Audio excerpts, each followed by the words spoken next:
MIM और BRS ये कह रही है कि अगर भाजपा को अगर मौका दिया जाता है तो यहाँ पर कम्युनल वायलेंस और मॉब लिंचिंग जैसी घटनाएं बढ़ेंगी और इसी को लेकर मुद्दा भी बना रही है, कई जगह पर प्रचार कर रही है। आप क्या जवाब देना चाहिए? देखिए, दंगों के लिए भारतीय जनता पार्टी का ट्रैक रिकॉर्ड आप सब कुछ ऑनलाइन उपलब्ध होता है, चेक कर सकते हैं। जहां जहां भारतीय जनता पार्टी की सरकारें बनी है वहां दंगे समाप्त हो गए। दंगों का ट्रैक रिकॉर्ड सबसे खराब अगर किसी का है तो कांग्रेस पार्टी का है। हम अपीसमेंट नहीं करते लॉ एंड ऑर्डर में, और क्योंकि अपीसमेंट नहीं करते, किसी की हिम्मत नहीं है दंगा कराने की। जहां जहां भारतीय जनता पार्टी की सरकारें बनी हैं वहां वहां दंगे बंद हुए हैं, बड़े नहीं। प्रियंका गांधी ने बोला कि ये जो भी वोट आप मोदी को देंगे वो फाइनली जाएगा बीआरएस के पास। जैसा आप कांग्रेस के ऊपर आरोप लगा रहे, सेम वही बात उन्होंने भी बोली कि कोई सवाल ही नहीं खड़ा होता। मैं सार्वजनिक रूप से स्पष्ट करना चाहता हूं, भारतीय जनता पार्टी और बीआरएस से कभी सैद्धांतिक रूप से समझौता नहीं हो सकता, ना पॉलिटिकल अलायंस हो सकता है, ना टैक्टिकल अलायंस हो सकता है। सर, दिस इज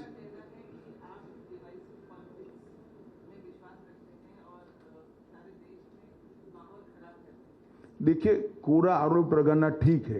क्या मुस्लिम रिजर्वेशन देना ये विभाजनकारी पॉलिसी नहीं है? क्या तेलंगाना विमोचन दिन नहीं मनाना, हैदराबाद विमोचन दिन नहीं मनाना, वो किसके डर से नहीं बनाते हैं? हमारा एक तो उदाहरण दीजिए, क्या विभाजनकारी पॉलिसी है हमारी? तेलंगाना में बहुत भ्रष्टाचार करा अब बोल रहे हैं, अभी तक एक्शन नहीं ले रहे हैं।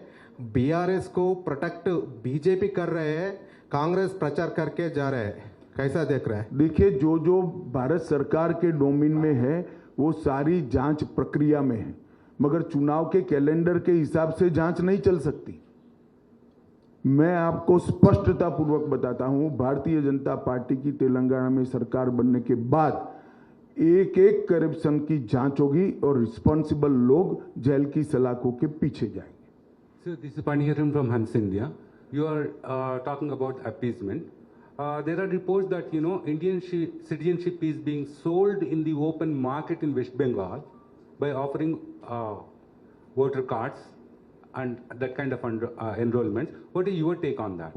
देखिए, हमारे संज्ञान में कुछ मामले आए हैं, इसकी डिटेल जांच हो रही है और किसी को बख्शा नहीं जाएगा, किसी को बख्शा नहीं जाएगा। कठोर कदम उठाएंगे। सर, यहाँ सर, इस चुनाव में हम देख रहे हैं सर, काफ़ी पर्सनल अटैक्स हो रहे हैं। सारे राजनीतिक दल एक दूसरे को पर्सनल अटैक कर रहे हैं। प्रधानमंत्री जी को के पिताजी का नाम लिया गया, उन पनौती जैसे शब्दों का उपयोग किया गया। इसको कैसे देखते हैं? देखिए, जब जब भी प्रधानमंत्री जी के बारे में बिलो द बेल्ट लैंग्वेज का उपयोग हुआ है, देश में कोई भी राज्य हो, जनता ने उसका करारा जवाब दिया है।